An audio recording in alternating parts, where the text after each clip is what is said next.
Sup guys, welcome to another video. Today we're reviewing A Nightmare on Elm Street 4, The Dream Master.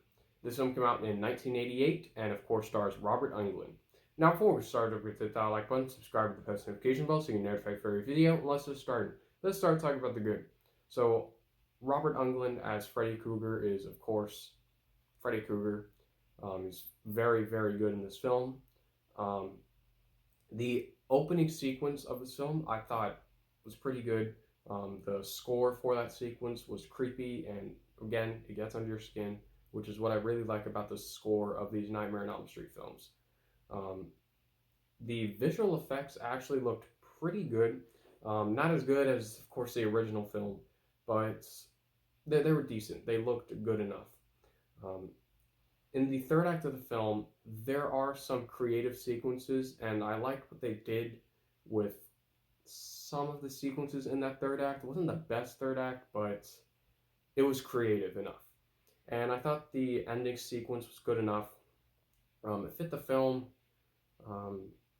It was okay. The ending sequence, it was fine. That's all the good that I had about this film. Now let's move on to the bad. So the dialogue for this film is terrible. I did not like the dialogue for this film. It just didn't work for me. It was just, the acting was mediocre. The characters in this film are not as likable as they are in number 3 and the original film. They're just characters in this film, I guess. The main character is nowhere near as good as Heather Langenkamp. She's just a main character in this film, and I didn't think she was all that good. The rest of the characters are usual throwaway characters. None of them interest me. None of them have, I guess, redeeming qualities about them that make you invested in the characters.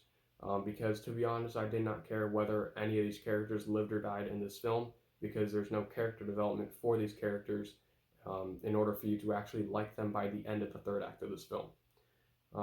And some of the sequences in this film are a little bit boring, which is not good, because I was bored throughout